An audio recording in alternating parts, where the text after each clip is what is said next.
right, everybody, welcome to another episode of The Blind View here on Rumble. And here's your host, Miss Rebecca Meadows. Hello, ladies and gentlemen. How is everybody tonight? It's good to have everybody here. I have all three of my co-hosts on with me tonight. Brandon, Anya, and Lori. How is everybody tonight? Great. Doing great. Hey, everybody, I'm back. Okay, does anybody have a topic burning in their soul that they want to talk about? I think you should start unless somebody Go ahead, Anya. I think you slightly beat me. What? No, there was just a silence for a few seconds, and I thought maybe Becca should start if nobody was volunteering first. But then you started speaking, so I'm not sure if you had a topic in mind at first. Well, I mean, I was just kind of thinking I'd like to get y'all's perspective on this crazy, what I call the Schumer shutdown. That might trigger some of you all, and that's okay. That's part of the beauty of the Blind View. That we can have vociferous and vigorous debate. That's okay. We've done it before. Trust me, we've done it before. And it makes a heck of a show. But I call it the Schumer shutdown. I mean, I think it's crazy, right? That it's continuing. Even into today, but I really I'm really, positive and optimistic about Trump is really now more than ever considering, which is kind of also crazy, the invocation of the Insurrection Act. So, what do you guys think? Wow, I haven't heard that part. I haven't either. Now, is that? I had heard. I mean, I did hear them talk about the Insurrection Act today, but I didn't hear Trump say anything about it. Last I heard, Trump was threatening to permanently furlough or lay off those people who were dodging work or whatever, right? Did what? Well, he was threatening to permanently lay off or permanently furlough certain people in the government. People who aren't necessary, you know what I mean? And I mean, just different reasons, right? And he was threatening to do that. That's the last I heard on it. I don't know anything about this other. Yeah, I don't know anything about the insurrection thing. No, I don't either. As far as Trump permanently firing off or permanently furloughing people from the government, I think he has every right. He is like the CEO, the head of the government. Like he's the boss, and what he'll do is he'll lay those people off and he'll replace them with people who will actually do the job. I think it's great. We need people in our government who will actually do the job and not just collect a paycheck. You know what I mean? Well, one thing that I've heard though is that it may become a little harder. Not just because of that. This is a separate thing, but it may become a little harder for people to qualify for disability benefits. Did you hear that? And so I'm not saying that could be a problem. Well, yeah, it could. But I think that it's being done in order to cut down on the waste and the fraud and the abuse. Though I think that's the goal of it. But it's not, that hasn't went into effect yet. But they're talking about different ways of reforming lots of different programs, and that's kind of what Becca was talking about. Because again, they're talking about we need to shore up some money. We can't keep wasting and spending all this money. We're $37 trillion in debt right now. We have to figure out a way to lower that. And plus, we do know there is so much abuse still going on, even waste and abuse. So if we trim a little bit, it won't be that. Well, and I'll tell you, I know somebody that actually works for the Social Security Administration, and just as one example, sometimes people do this, right? Like, let's say that you had a really bad falling out with somebody in your family, right? You just had a horrible argument, and it was terrible, right? But you knew though that they were getting government benefits. Well, what happens sometimes is that person that you had the argument with will pass away, right? But then you, being the nefarious person you are, you will make it appear that they never died, even though they really actually physically did die. So Social Security will continue to pay those benefits because it looks to Social Security like they're still alive, even though they're not. Yeah, but doesn't it get reported? I mean, yeah, I'm sure people find ways to pull it off, but do you guys? I mean, how it should be reported, right? Like when a person dies, like there's some death certificate is given, and I mean, you would think that those agencies communicate across. No, right, but there's people that make sure that doesn't get delivered to them. They wanna have the person's money. Okay. So I worry about the. Like, wow, that's evil, man. That is wow. Yeah. Well, I'm sure it's only one form of abuse. I mean, I'm sure there are other. There's just one. I mean to say, and there are so many other ones. Yes. I know, but think about how bad that is. It's like the person passed away. Like they're not even on this earth anymore. You know what I mean? So benefits should absolutely stop. Absolutely. That's really sad. Think how much money is being wasted in just evil schemes like that. It's like, oh man. That is a sad scheme. Yeah. I worry about the airlines because the government workers there. No, you're not wrong. You're not wrong. I have a friend that flew down to Burbank like 2 weeks ago to see a concert. And I told him yesterday, I'm like, oh, you're lucky you went to that concert when you did, because you might be stuck in Burbank, my friend. I have a friend in North Carolina, and she might be stuck there. Oh, man. Is there a strike going on, you guys? Is there an airline strike? It's possible with the shutdown. Exactly, I don't. What? I'm having trouble hearing you guys. Well, I have this wick in my left ear. Maybe that's why I'm having trouble hearing you guys. I don't know why. So, well, I don't think it's quite a strike yet. Do you know, Laura? I don't think it's quite a strike yet. But I know they're having a shortage of air traffic controllers. Yes. Yes. Oh wow. Well, see, but kind of going back to Becca's point, though, again, my friend that works for the SSA and any kind of federal job. So I don't know if air traffic controllers work directly for the Federal Aviation Administration, the FAA, or if they are employed by the airport. But anyway, my point is this. I know that my friend that works for the SSA, and I have other people that I know that work for the IRS, if like right now during the Schumer shutdown, unfortunately, if they have to take any leave or whatever, like let's say that they even have family members that are sick, and they need to take care of them, if they take any leave right now, it really puts them in jeopardy. So and like apparently now they can't even just talk with like their immediate supervisor or whatever. It has to go way up the chain to somebody like very high up. Like my friend that works for the SSA said it has to go all the way up to the national manager of the program that I work under. It's like, whoa. That's crazy. It is crazy. Yeah. Well, I mean, so it's like I get that like some people they actually need to take time off. And she said that even people that like previously had vacation or sick time approved, now it's like, well, I mean, we approved it, but if you take it, you need to think about that. Because if you take it, you might be on the chopping block, like if you don't, you might look like one of those people that like, oh, I don't want to work. Like, I just, Well, plus, what if someone's away from their job long enough? Their employers and the people up above that are trying to save money might be looking down and be like, that person's been gone for 2 weeks and we haven't missed the work they were doing. Why don't we just cut them? I was under question because I was out sick for 2.5 weeks with bronchitis.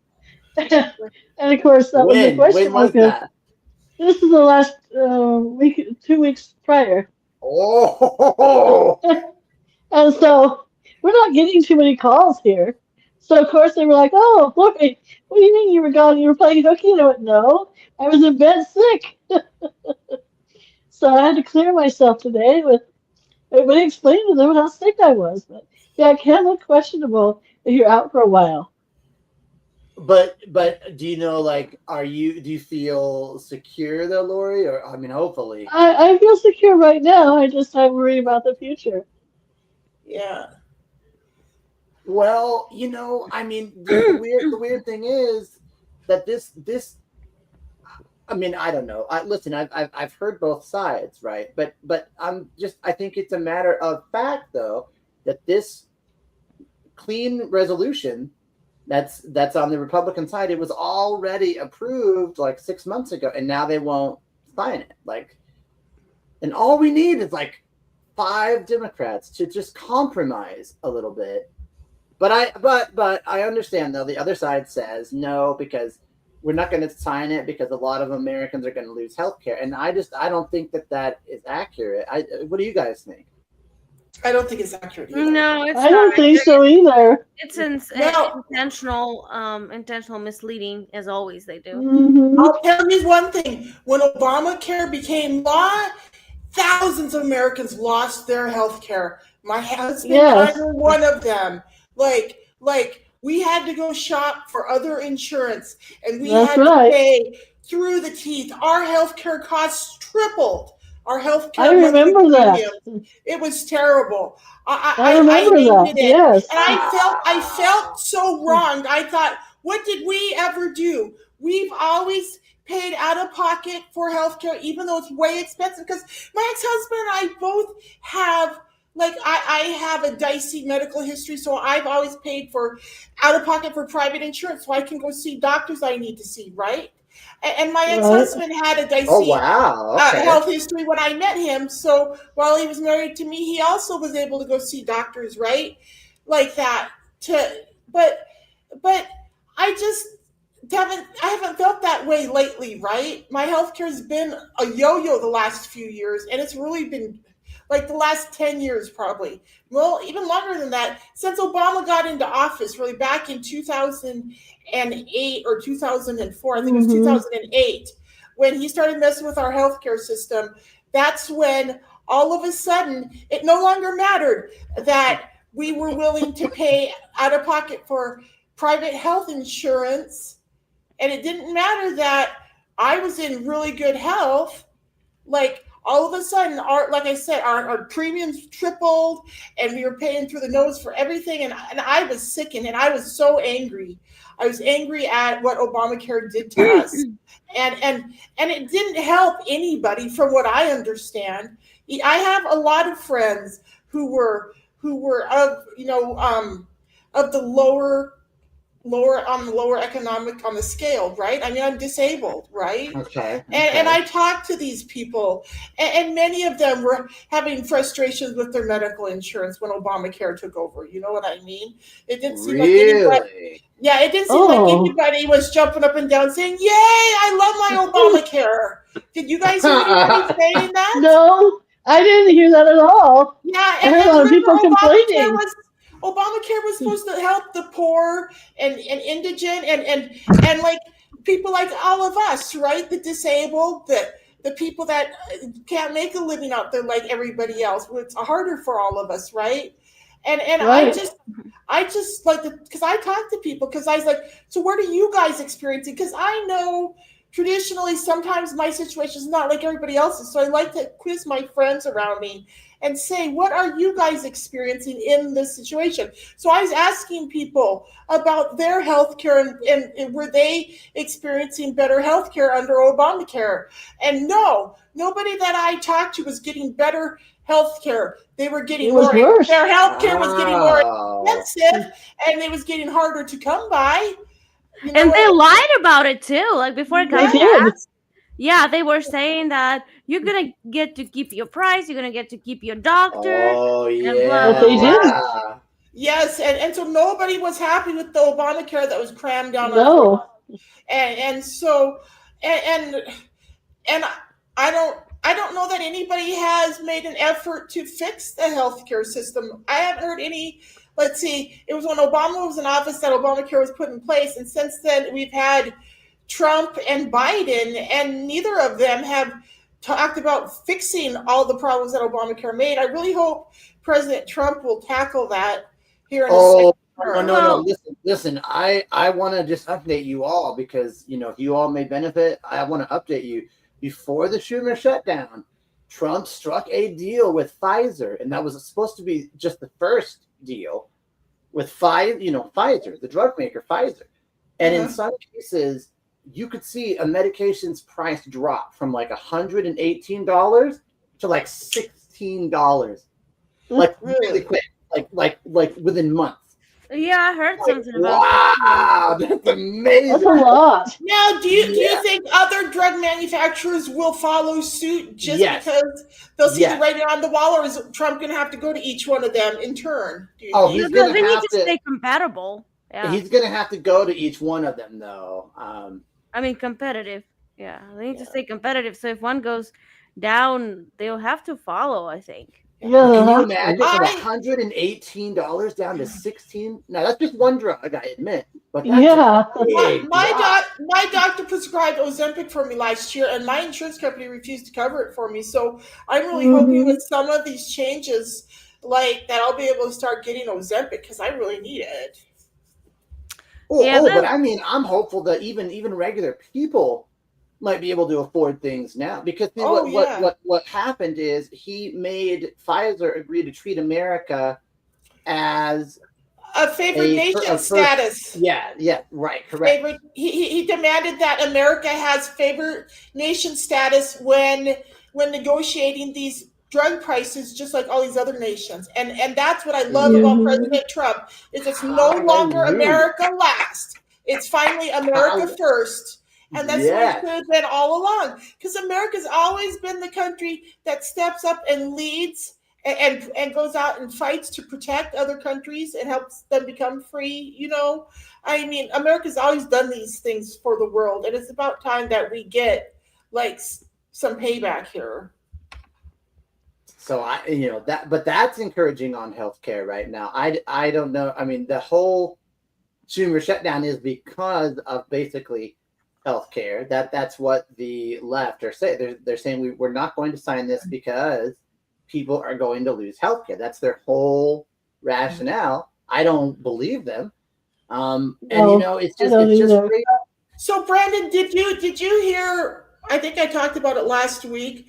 The other reason for the shutdown the other potential reason for the shutdown that's going around that I heard. I don't know. What'd you hear? Well, it's related to that unidentified item up in space that is it 3i Atlas that I heard a little bit about this. Yeah, and so what I heard that the reason they called this shutdown right now is because nobody in the government wants to talk to us about this spaceship thing coming through, right? So they just shut everything down and went home. I don't know. The government shut down all the other stuff when in reality, they just don't want to talk to us American people about this 3i Atlas spaceship that's coming in. They don't want to have to, face the music. And I don't know how much I buy into that. Or they are actually communicating with the aliens in the background because they're getting close enough to us now that they're actually communicating with them really clearly or whatever. In their offices, they're whatever. On their little Skype screens or whatever they're called, communicating with aliens. Like you remember Star Trek back in the 80s? That's exactly what I was just going to say. Kirk would talk to the Klingon leader, yes. Like that. That's what our government officials are doing. They're in their little offices talking to the aliens like that right now. That's exactly what I was thinking when you brought that up. That's one theory that I've heard about why this government shutdown conveniently happened right now. I see. That's interesting. After this thing was announced that it was coming. Well, let me say this, and this is all. Ladies and Brandon, hold on to that till after the break. We'll be right back. Why don't they have blind people sections at sporting events? Why do I gotta pay the same price to not see shit? Okay? The Jumbotron ain't even built for me. I am the business manager here at the Visually Impaired School of Arizona. I see you brought the film crew. Make sure you get my good side. All right, settle down and get focused on your tasks. I teach the art of cuisine, child. You wanna know the problem? The biggest problem in the blind community is you sighted people. Just take a look over here. Yeah, I don't know where that is, man. Okay, you all need to turn off those cameras and just leave the building. Wait, Joe, hold on. Oh, on your right. You're on the right. How would you know that the men you're dating are black? No, this is not card member services. This is the Visually Impaired School of Arizona. CJ, where are his pants? I don't know. Billy doesn't work here. He basically came with the building. I can be the very first mayor of Blind Sylvania. Make blind America great again. There goes my pie. This happens every day. No, of Sometimes. course not.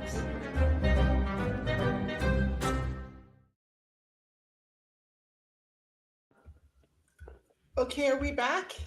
We are. So Brandon, Is what this were you okay? trying to say? Just before we went to commercial break, Brandon was trying to say something. Brandon, would you like the floor? Yeah, just for a second, because Okay. I'm not, trying to be rude at all, but I just went. This is crazy. This is out there, right? But I hope kind of that it's true. So I don't even know, of course, whether this what's it called? Like three Eye Atlas, ATLAS. Yeah. So I heard that a long time ago, like this is back in the 40s and 50s, that there was some division of our government that met with like an alien federation or were contacted by like an alien federation. Probably at that time they came here, if they came here. And they said, listen, Earth people, we don't like it. And we think it's very unfortunate that you people have learned about nuclear technology and nuclear bombs. And if you ever start throwing nuclear weapons at each other, we will intervene. So hopefully they did, and I just said, like I saw Trump's address to the Navy and stuff, and he talks a lot about those submarines are lethal, very, very lethal. Wait, remember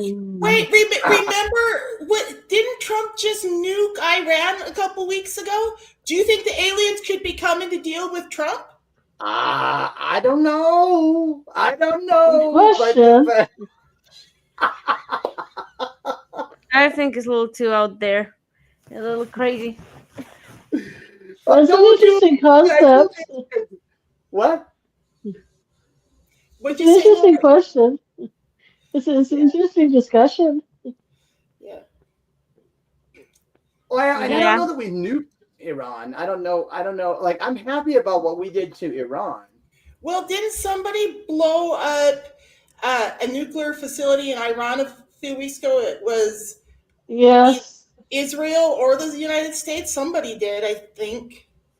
Well, and literally, wouldn't it be funny? See, I would back Trump in negotiating with these extraterrestrial beings. Then he could literally say, "I'm a literally out of this world negotiator." I would be willing to go negotiate with these aliens on the United States' behalf if Trump would like to send me. Well, I would listen, try to because I talk. think he could say, listen, guys. You said if World War III started with nuclear weapons, that didn't happen. I didn't do that. It was a very surgical, very tactical strike. Yeah. Oh, It was to avoid a problem. He did it to avoid a problem. Right? Oh, so I hadn't heard that though. That the shutdown might be partially to blame on I haven't either. I think it's No. a little kooky, honestly. I don't think. And I will say that if we continue on some of the ways we're going, we're going to end up in the Third World War. You think so? That's what it's looking like. Well, I mean, who are you talking about in particular though? Like, what do you mean? Well, I mean, all the nuclear stuff that you were just talking about. Well, supposedly they were invented to do the exact opposite, to prevent the war. So if nobody loses their mind and starts using the nukes, then we should all be fine. Well, and actually, did you guys hear? I think just yesterday, actually, that Vladimir Putin, like him or dislike him, didn't Yeah. he try to say, listen, let's extend the nuclear proliferation treaty for one more year. Let's do that. I propose we do. Did you guys hear about that? No. But side note, yesterday was his birthday. Oh, Yes, it was. I Oh, wonder what didn't he know that. turned. Okay. I don't know. My friend Danielle told me it was his birthday, or I wouldn't have known. Yeah, I don't know what he turned. He's not I a don't young either. fellow. Yeah. No, he's not. And then the other He's person that up I'll say there. that I'm suspect of is Bibi Netanyahu, Benjamin Netanyahu. He seems to want regime change. And again, I just mentioned, I think I've said this before. I'm just like, look, Israel, if you want that, you go do it. We don't want anything to do with that. We already made a pretty noticeable impact, if you can't tell. So if you want to do that, you go do that. We don't want to be a party to that. Yeah. Yeah, I don't know. It's just weird stuff going on. But I heard somebody told me that Can you guys hear me? now Yes. yeah. Yeah. We can hear you. I guess I was muted for a moment. I asked Brandon what regime was that? I didn't hear part of what you were talking about. Was that Russia you were talking about for regime No, change? Israel. He was talking about Oh, Israel. Israel? He's talking about Israel. I mean, Israel wants to obliterate Hamas, and on the face of it, that seems good. Hamas wants to obliterate Israel. Oh, that's Israel true. just wants to clear Hamas off their back door side so that they can rest in peace. You know what I mean? Yeah, but Hamas, I think, is being financially supported by Iran. Yep. Yes. So. And so far, this has continued for 2 years now. They have not stopped fighting in 2 years. When this all started back on October 7th. Yeah, the Hamas started it on October 7th. Yes, that's what I mean. Right. Yeah, But they so have I'm not not fighting. anti-Israel. I'm not anti-Israel, but I just think, we hear all the time that they say, oh, we have advanced weaponry and advanced reconnaissance and blah blah blah. Like Israel's military is supposed to be one of the best in the world. Ours is probably the best, but there's one of the best in the world. And so it's like, well, but see, I don't know if they can do what they want to do without American help, right? What do you guys think? Honestly, I didn't at the beginning of the war. I didn't think. I thought, yeah, Israel's probably going to need a lot of backing from the United States. But then you look at all of the stuff that Israel pulled off, especially in the early days of the war. Yes, you that's guys right. remember the things Yes, I do. that they did? Remember how they had the beepers exploding in the hands of their enemies. Yes, I remember that. And do you remember the other unique war tactics that the Israelis employed? I was fascinated and I was cheering them too. on and praying for God to give them strength and victory over their enemies, and I still, I still feel that way. Like it was super clever, actually. Yeah, it was. And Yeah, it was. and because God gave Benjamin Netanyahu and the Israelis the knowledge and wisdom to employ those unique tactics never before seen on the battlefield, I just don't think that we've seen the last of the amazing things that the Israelis are capable of. Well, I read the blinks to a book called The Shadow at Noon, or A Shadow at Noon, I think it might be called. And that talked a little bit about that region of the world. And yeah, I don't know. It's all it's complicated. Yes, it is. It's very complicated. When you read that book you just referred to, what did you learn? And would you recommend that some of the rest of us might read that book? What exactly did you learn? Yeah, I mean, what I learned is that in that region of the world, that being like the Middle East and I mean, but even to include, even like South Asia to, countries like India and Pakistan and places like that, there's like generational enmity, right? But nowadays it's like the common people don't even know why there's such disdain for their neighbors, but there is, and it's ongoing, and it's like, wow. And then but then you add into that, like, we as the U.S., we kind of meddled in that a little bit, and so it's like, And maybe, wow. yeah. And maybe antagonize the situation a bit, you think? Right. Yeah. Yeah, and so it's like, wow. Yeah, I'm not particularly interested, like, especially right now. Like, I kind of don't give a damn what they're doing out there.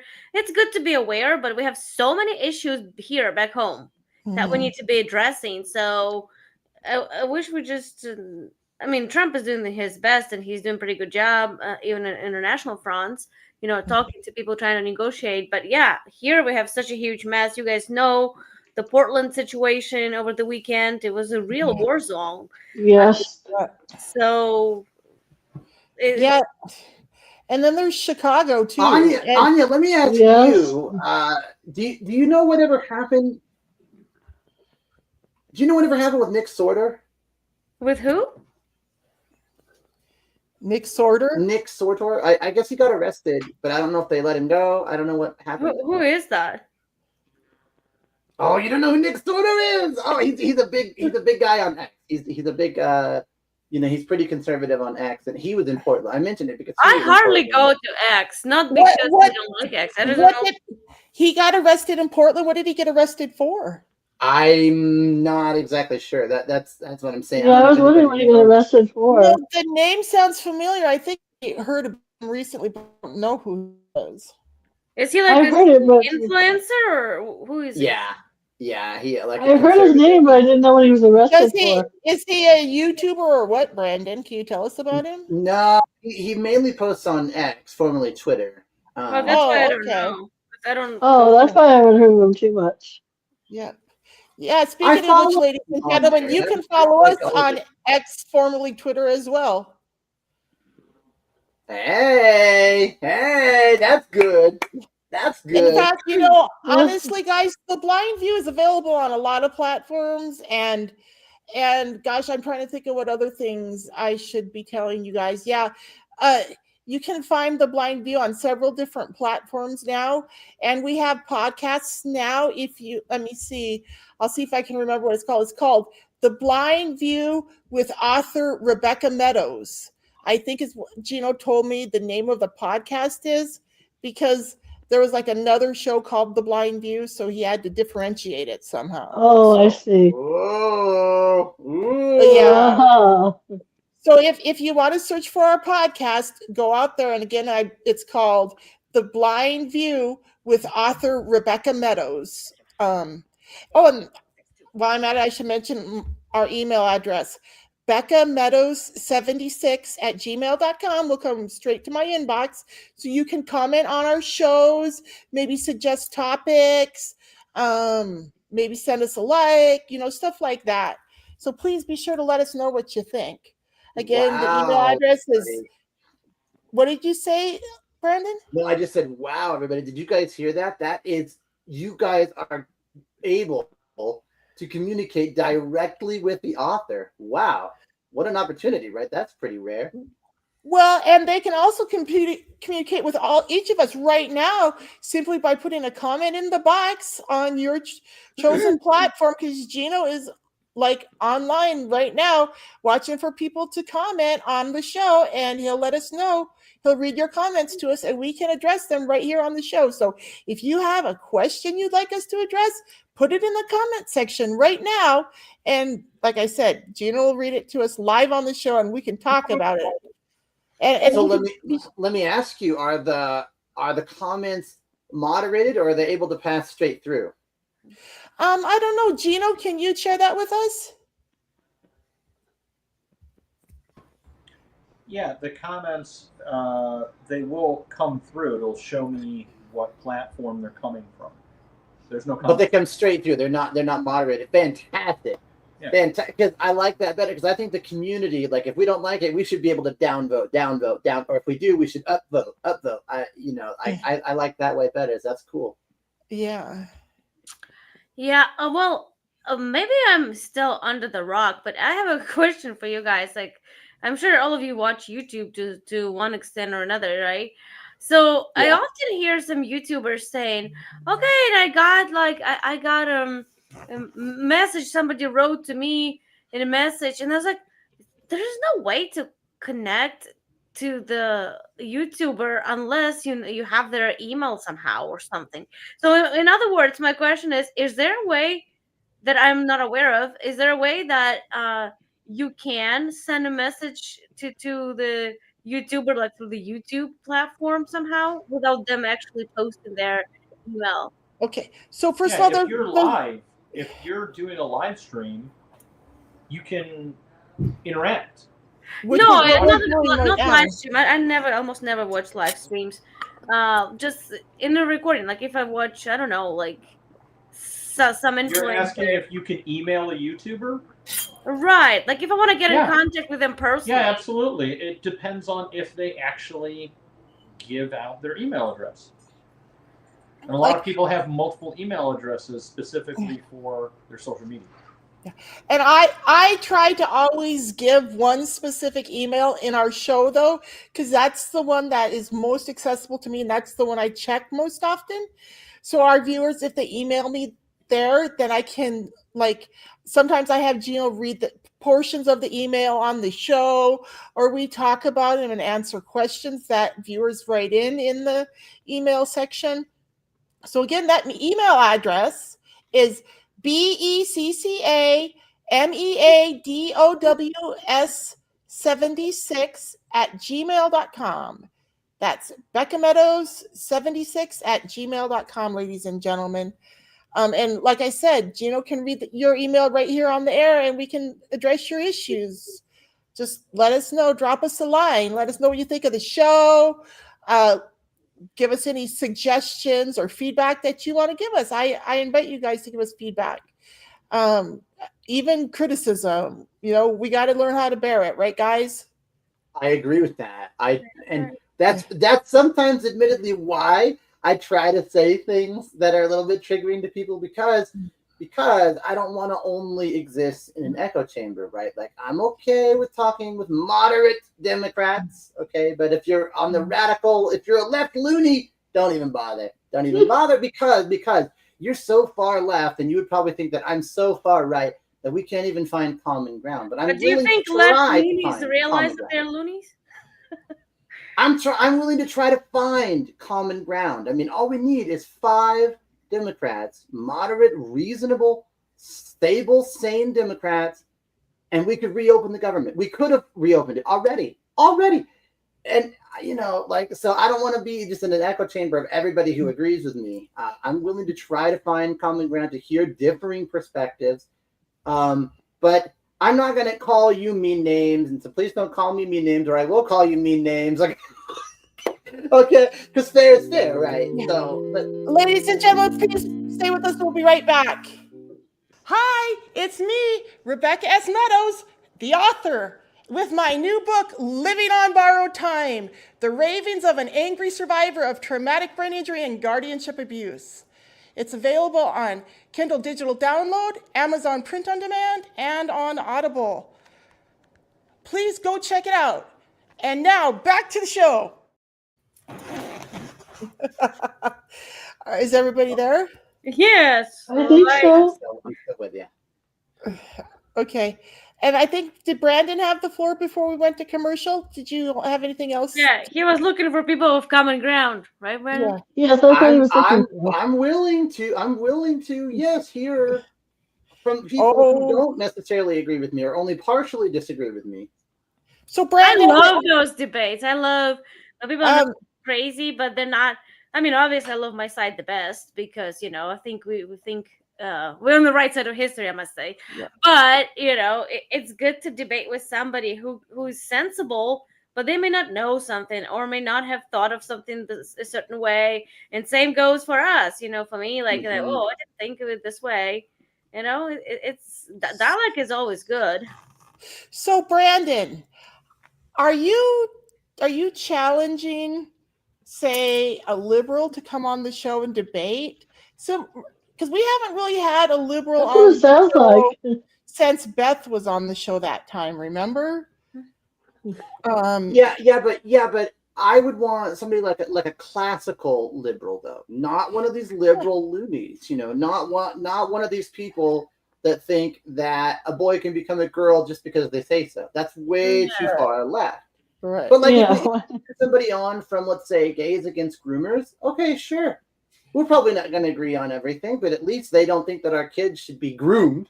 I mean, that's good. Right. Yeah. Yeah. So maybe somebody. Okay. So you want. So, but you're challenging a blind liberal, a moderate liberal, though.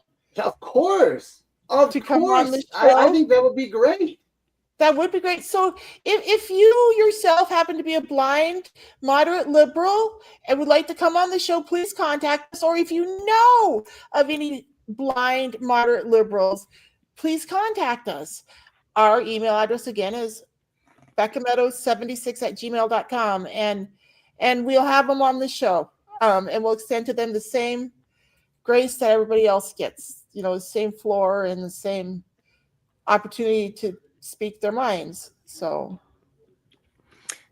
yeah, that's why I always liked, not always but lately, but before this tragedy, I loved to watching Charlie Kirk, because that's what he did. I mean, of course he had a bunch of loonies coming up to him and saying some nonsense, and he totally crushed them with his logic and everything.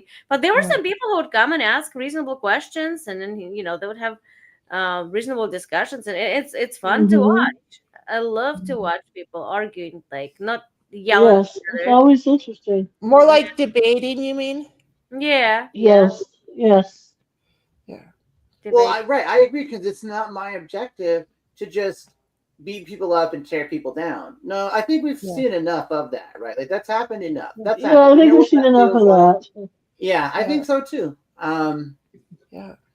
So I mean, because there's got to be a way to move forward. Like, because for instance, one thing that even the radical left, which I'm not really so interested in talking to the radical left or the radical right, which by radical right I mean that, like, people that say no person should ever be able to come into America except people that are already here. No, that's too far right. Even. But do you know anybody like that though?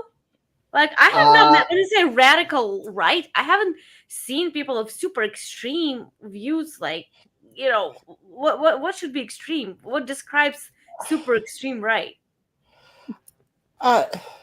Well, like I think another extreme right position would be something like anybody should be able to buy extended magazines and high-powered military-style weapons. Anyone. Well, I don't. So my 8-year-old daughter should be able to buy that. No, she shouldn't. But I think you may be imagining people like that. I mean, maybe there's a crazy person like 1 in a million like that. But I mean, I never heard anybody on the right saying like, "Oh, anybody can come and buy." See, I'm challenging you right now too.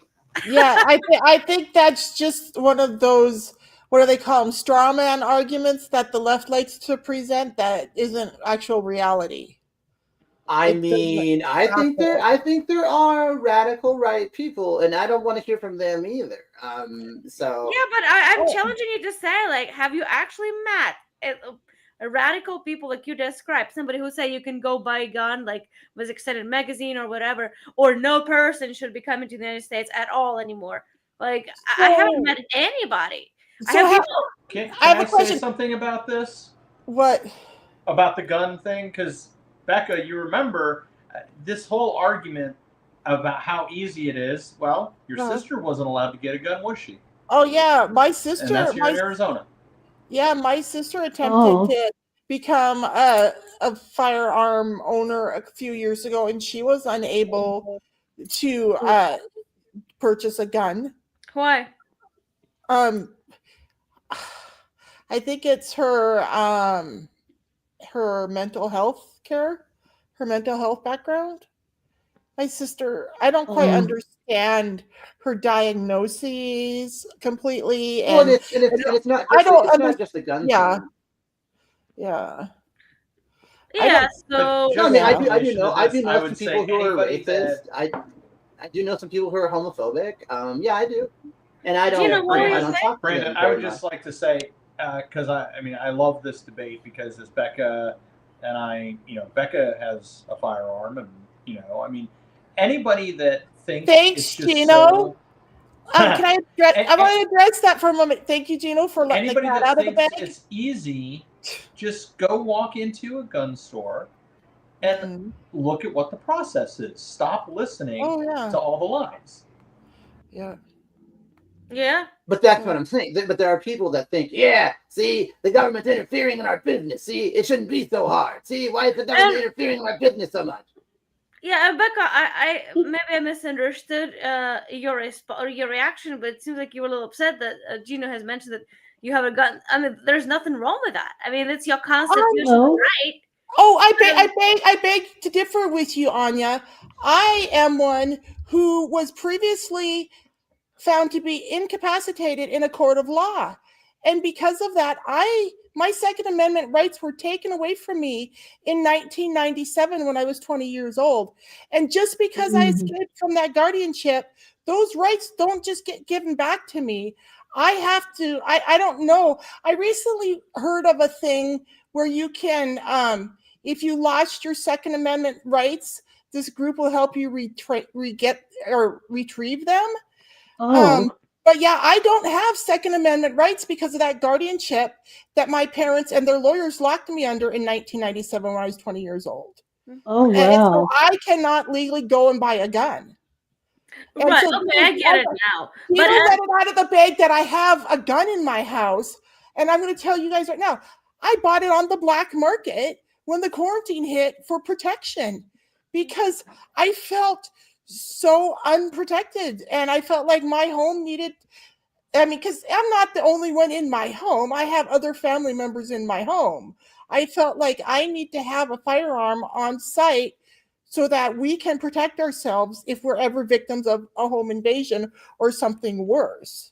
Wow, Yeah. Becca, I can't believe you said that. And you guys I say sensational things. Wow, And now I don't know if the Wow. FBI is going to come to my door and arrest me for I hope confessing not. that. I hope- But I am an American citizen who was wrongfully convicted in 1997 when I was 20 years old by that court of law in Havre, Montana that night. Like my rights were violated the night they railroaded me into that guardianship. And they, like I said, I'm telling you, Brandon, they stripped me of my Second Amendment rights that night. I'm not supposed to have a gun right now. Yeah, it is. Everybody, every time when I argue with somebody about Second Amendment in general, and they say, "Oh, like that's a bad idea," blah blah blah, and I say, if you were a thief, whose house would you go to rob? Whose house would you rob? The house that you know for sure does not have any fire weapon, or the house that may or may not have it. So, if in America, you know that if you go robbing the house, then you might get shot. You go to the one where you know they don't have guns. Exactly. Because they have it all over their front yard. Gun-free zone, or whatever. I think something's wrong with your electronics. I heard something vibrate. What, It could Lori? have just been me. I thought I heard some regurgitation, but it could have just been me. Okay, Sorry. well, I think Anya was talking about something. I'm sorry to interrupt. Can you guys hear me? Yeah, we can hear you, Anya. Go ahead. Oh no, I already finished. I was just saying my Right. main argument to tell people who are against the guns, to tell them, Right. you know, in America there is a high chance that if you break into the home of somebody, you know, you could get shot. Whereas in the country where the guns are not allowed, you know. I wonder if the NRA has statistics on how many homes have guns in our country. I wonder if Gino could look that up real quick on the NRA's website. I bet the NRA has statistics on how many homes in America have firearms, and then we'll know, you know, like what the threat is to burglars out there and would-be thieves and home invaders, you know, and then we'll know why they don't why we don't have a lot of that stuff going on here in America. Or maybe there is I a lot think more that, now. I you know, don't know. one thing that is unique about America apparently is we're known for our gun ownership and our you know our promotion and use of guns. So I kind of think that's funny because I think we all need to be responsible gun owners. And so I know there's been some discussion here about how difficult it currently is, even in politically purple states like Arizona.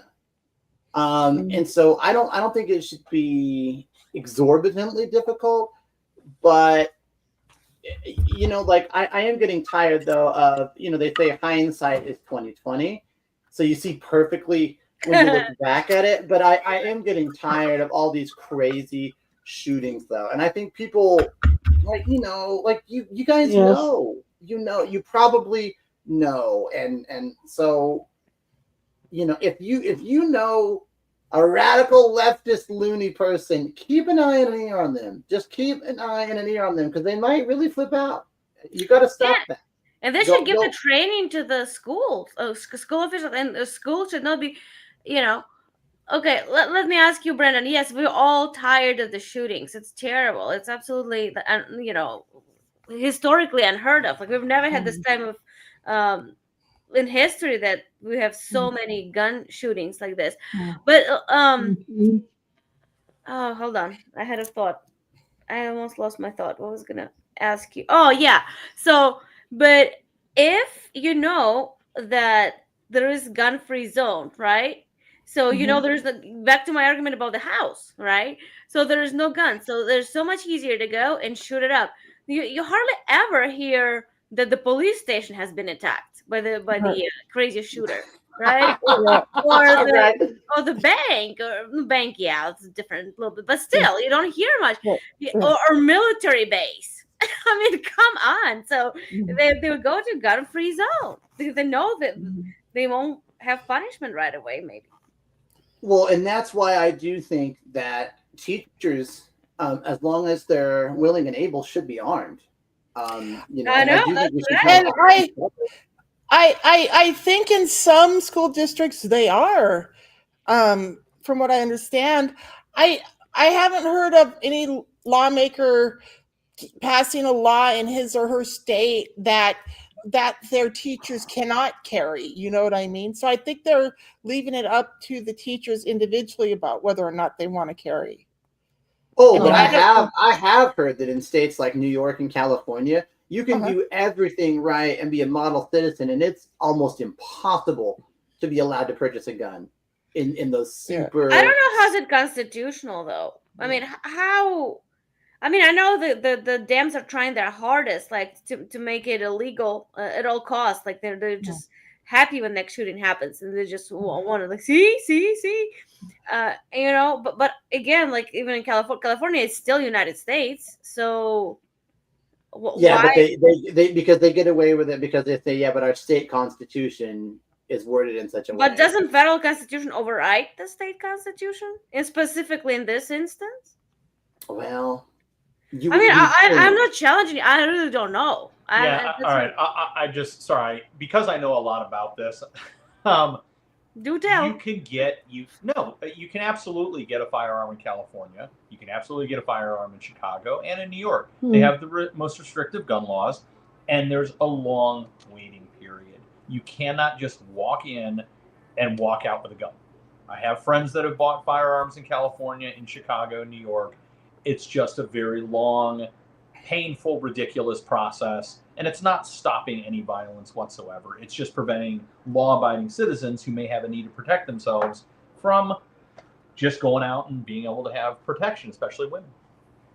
But your friends were eventually approved though. Well, that's good to know. See, and even you admitted they have the most restrictive. It's all look. It's the same thing. It's just there's waiting periods, right? So in Arizona, we don't have a lengthy waiting period. You still have to be vetted by the FBI. It goes into the database when you apply to buy a gun. So it's just they've created a lot of hurdles, with the process to just make it very difficult, you can't get one same day. Well, and that's why I said almost impossible. Not impossible, but almost impossible.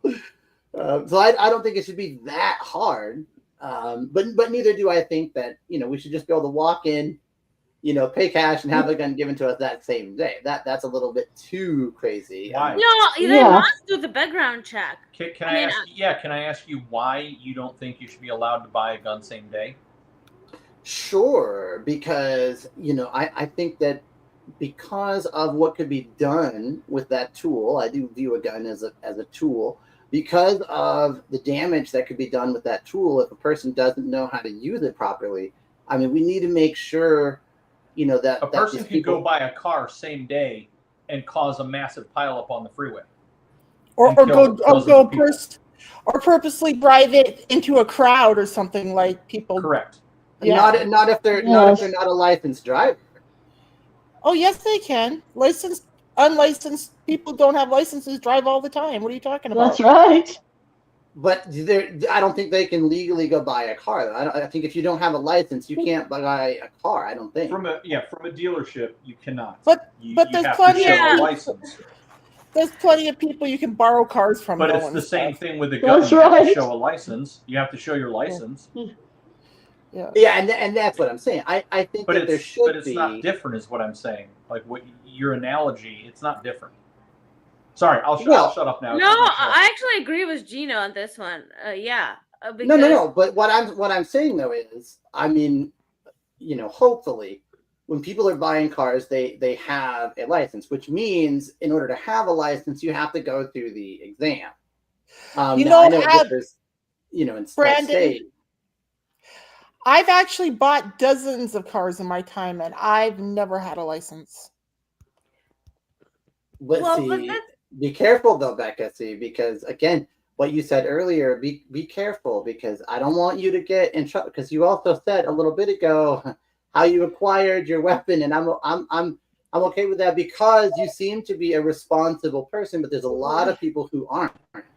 Right. She has a state ID. Yeah, I have a state ID, but listen, Brandon, what I'm saying is I have bought multiple vehicles in my time, even though I don't drive. Lots of people, and I've had other blind friends who also buy cars, and they don't drive it, and they buy cars because they have friends or acquaintances who say, "I'll drive you around in your car if you buy a car." Yes. Yeah, and it actually happens quite often. Well, I know we're almost out of time, but I do have a quick question for Brandon. Brandon, okay, so you say you shouldn't be able to walk out with a gun in the same day. So what difference does it make? Is it a day or is it a month?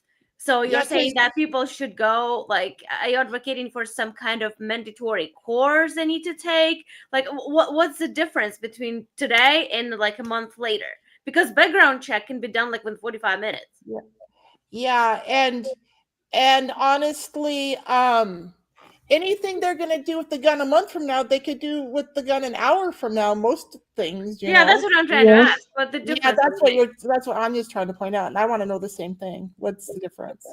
No, so I think that I would be okay if people, had to take a safety course and maybe even have to renew that, and then also, if they had people like at the places that could evaluate mental health, so because we got to do something. I'm okay with slight reform of gun laws, but I'm not in favor of making, again, I don't want it to be, no, not a month.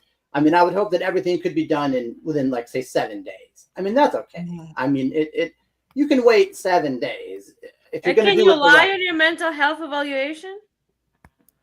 If you're really planning a crime, I mean, I'm just.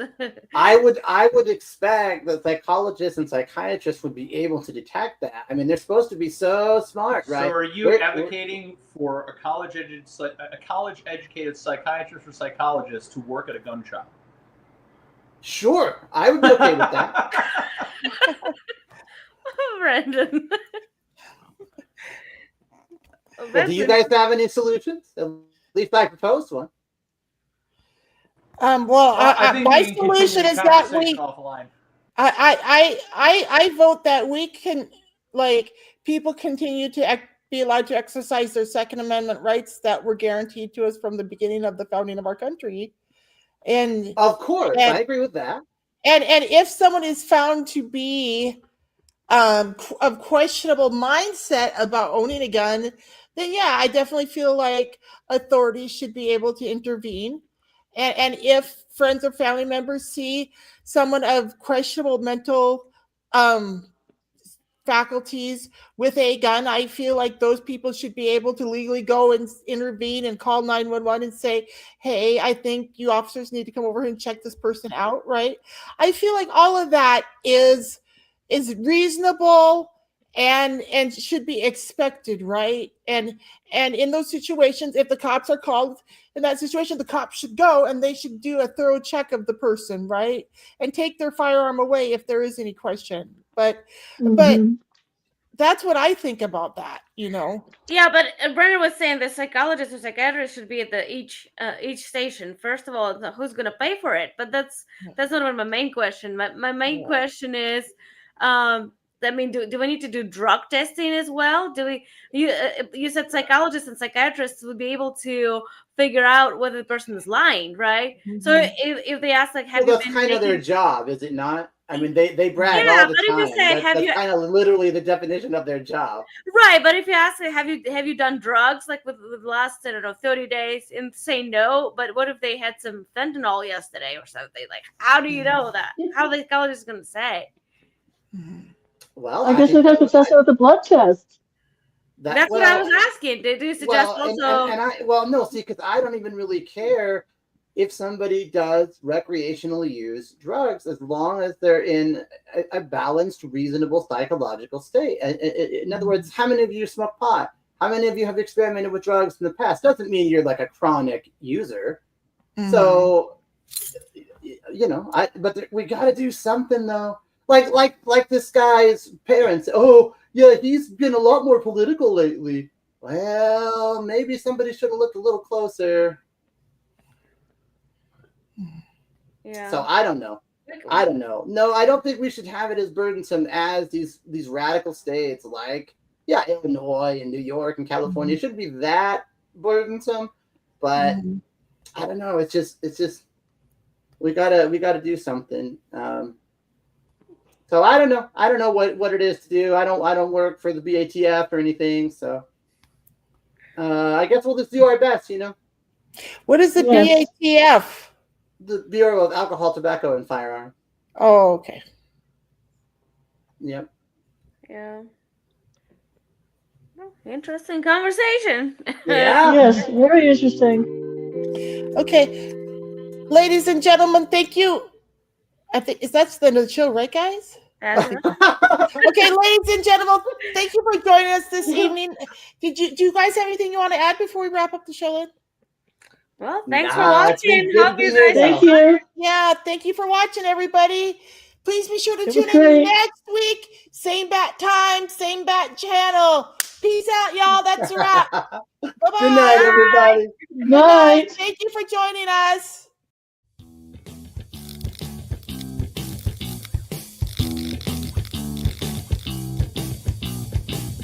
Thank you for watching Betcha's World.